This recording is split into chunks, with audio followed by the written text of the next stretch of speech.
What is going on, guys? Welcome back to the channel. So as you've seen in the last video for the IS300, I've got some pretty sad news about the turbo. Just continuing to leak oil, and I was trying to get down to the bottom of it. Like I mentioned in the last video before, I'm going to try and be as honest with you guys as I can. I don't like hiding things like other YouTubers might do, mainly because whoever's watching this, I'm sure you guys are going to want to try and do the same thing, you know, whether you have to save up some money to get it. And I don't want you to save up money, buy the kit, put it on, and expect it to be perfect, because it's just not going to be that way. So I'm trying to at least try this stuff out for you guys, so that way you know what to look out for, and that way you'll be prepared and you can try to you know, go a different route or maybe use a different solution to what I'm doing. Basically, the turbo on this CX Racing kit, a lot of people said don't run it, but I wanted to at least try it, you know, because it came with the kit, and what's the harm in trying it? So I tried it out. It just didn't work. I don't think it's a problem with the turbo. The turbo itself spools fine, builds boost.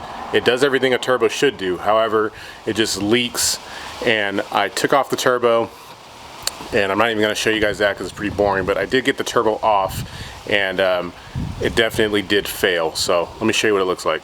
Here's a CX Racing turbo on the ground. I do need to get myself probably another turbo blanket, because trying to jam this thing in and out of there has torn it on the back, and it just won't work anymore. So probably gonna have to get a new one of those, but that's just beside the point.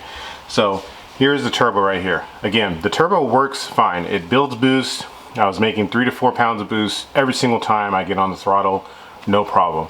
The way this center cartridge is, as you can see right here, my dilemma. Now you see the feed is here on the top and the drain is here on the bottom. Basically this drain, there's no way that I can spin this around in order to, you know, not get this drain to hit the flange. So that's exactly what it's doing right there. In the bottom of this thing is my drain. Let me flip this thing around. My drain, no matter how much I try to spin this around, it'll always just hit this flange. Thus, I can never get it to be perfectly vertical, you know, or have this drain at 6 o'clock position, which is the optimal position to have it in. I did take this thing apart. I took the compressor housing off, took the center cartridge out, and the turbo actually did fail. The seals inside that keep the oil inside this cartridge actually did fail, and I'll throw up some pictures where you can see the oil actually got into the exhaust housing, and it actually leaked past the seals. So I only have about 150, maybe 180 miles total on this turbo, and it's already failed. But anyway, this whole setup, or this whole turbo, is pretty much done. So nothing much I can do to save this, and it just, I mean, it sucks, because now you buy the kit, which is a good kit. It comes with everything you need to bolt this onto an IS300, but this turbo, they really just need to work on, because I think the whole kit works good. I mean, for the price you pay for the kit, you get a turbo, you get everything to bolt it on, you get an intercooler kit, you get the downpipe, you get everything, and that's great. Whereas if you piece together a kit, I mean, you can spend $500 to $1,000 on just the manifold alone. Then you'd have to go out and buy a turbo if you wanted a nice turbo, and you're talking around, you know, $500 to $1,000 or more, even for a good turbo, if that's what you want. So I'm not faulting the CX Racing kit. The rest of the kit, you know, the intercooler and everything else, the blow-off valve, all that stuff is working just fine. It's just, unfortunately, this turbo just decided to check out. So yeah, that does suck about the turbo. I mean, it did just fine, but as I said before, but there's really nothing I can do about that. So I mean, I guess if you buy this kit and you want to run the CX Racing turbo, definitely try it out if you want. However, just know that the people on the internet were mostly right. So this turbo is garbage. Okay, so this is the turbo that I bought. I bought it from Speedway Motors. I bought some things, I've purchased things from them before in the past, and I mean, this is not a end-all turbo. It's not the gold turbo, but for now, in order to work with the kit that I have, I obviously had to go with a turbo that had the exact same dimensions as far as the inlet and the outlet, and being a T4 turbo. So I probably could have went with something a little bigger and that would net me more power. However, this is an automatic, it's just a stock GE. I can't really push the limits of this motor right now anyway. I'm trying to keep things mostly on a budget, so in case people want to run a different turbo and don't want to run the CX Racing one, there are plenty of other options on eBay. I mean, there's plenty of people using eBay turbos all over the place. I mean, look at the Boosted Boys, for example, on his hatch. It's a eBay GT35R. It's made 700 horsepower, and you know, it's a $200 turbo, so there's that. So for now, I'm just gonna run this, pull it out and show you what it looks like. All right, so this is the turbo. I actually got one that has an anti-surge cover on it, which will be fantastic. I mean, it's just an upgrade. This turbo costs 280 bucks shipped, so it's very similar to the other one. It has a 4-inch inlet. It's a T4 flange turbo, and it has a 2.5-inch or 2-inch outlet, whatever this is, I'm not sure. And all the dimensions are the same. It has the same .68 back housing. The only thing that's a little bit different than the CX Racing one is the wheels inside are a little bit bigger. The CX Racing one is a 6162 turbo, meaning a 61 for the inducer wheel and a 62 for the exducer. This one is a 6266, so the wheels are slightly bigger. It's not really going to matter much. It'll drive exactly the same as it did before.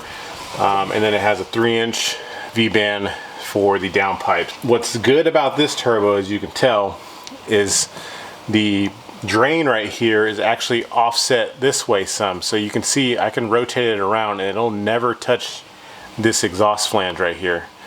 Whereas the other one was giving me problems with that. So this drain is actually not even anywhere close to this flange. So I can rotate this thing all the way around and I can still fit whatever drain I would like on there. I bought this drain right here to try. This is a drain for, I think, a 2004 plus Dodge Cummins diesel.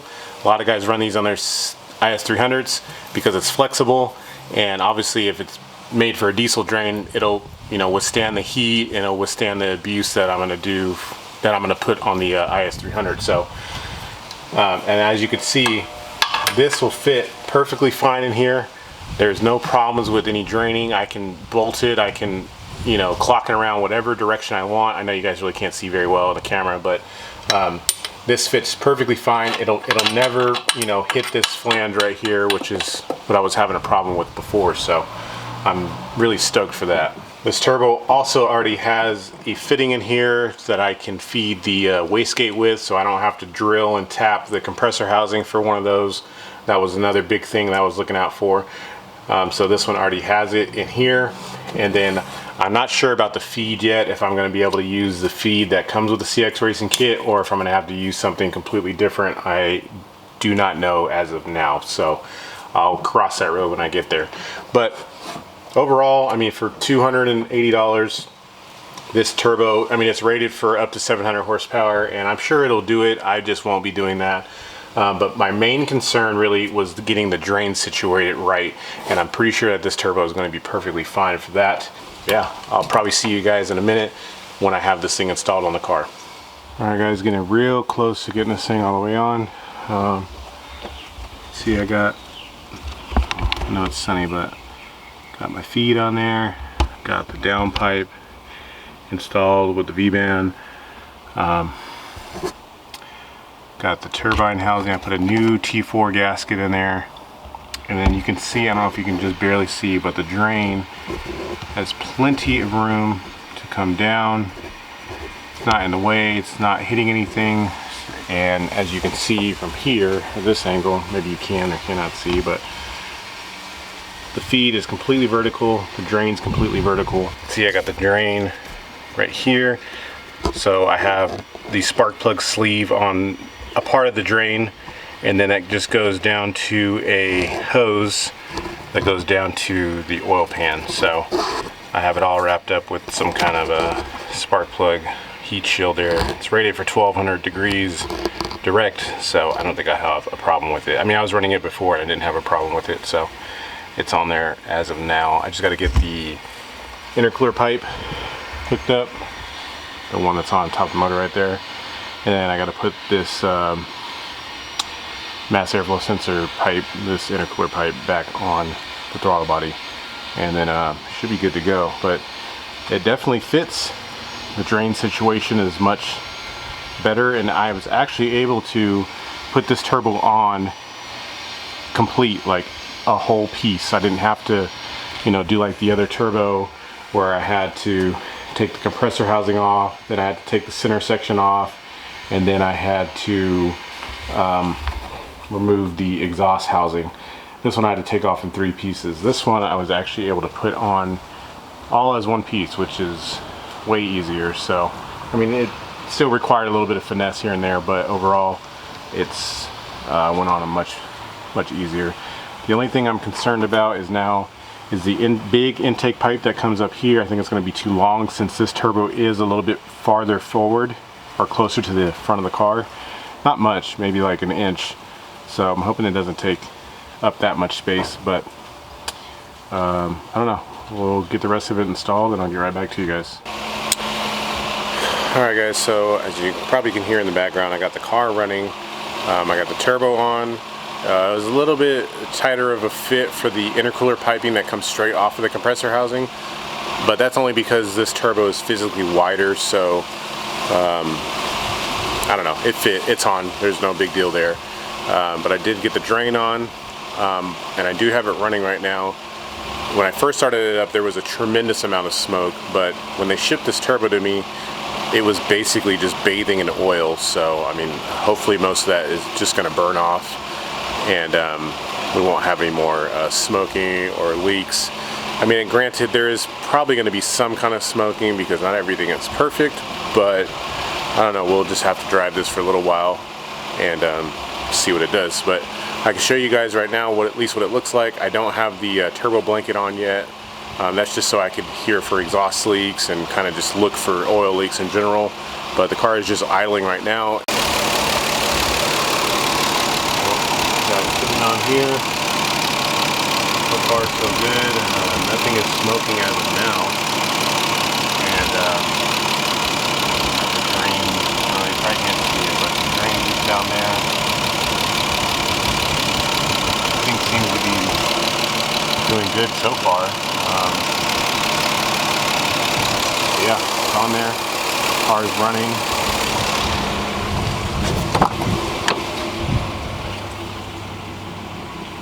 AFRs are looking good. Let me see the boost gauge thing. Yep, got that hooked up. Still haven't dealt with my check engine light for the downstream O2 sensors. Still the same code, but no big deal. It's idling. So see the exhaust back here.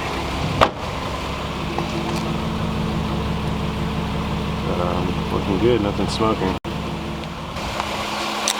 Yeah, so I'll just have to keep you guys updated on this. I won't know anything right away because the turbo did come with a lot of oil on it. You know, it was just in a plastic bag, just sitting in oil. So, I mean, it's better for it. They probably filled it up a little bit and spun it by hand, I guess. But I won't really know until I go drive it, and I'm not going to do that today because I just don't have time. But mainly I just wanted to get this turbo installed and show you guys what the new turbo looks like.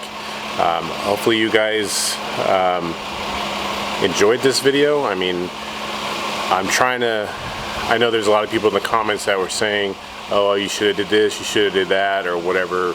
But you know, I'm just here with trying to give you guys hands-on experience with the cxracing turbo kit, so that way, you know, my failures, you don't have to go through those. You can just simply go buy a different turbo, or buy a different wastegate, or buy a different blowout valve, or whatever the case may be. But I'm trying to keep this, you know, as real world as I can, if that makes sense. So I'm gonna make mistakes, and that's totally fine with me. I have no problem with that. So hope you guys stick around and pretty much see what the outcome of this turbo will be. So far everything looks fine, and I hope it stays that way. So if it's your first time in the channel, thanks for stopping by, and don't forget to hit the subscribe button on the way out. I appreciate all the support as usual, and I'll see you guys on the next video. Peace.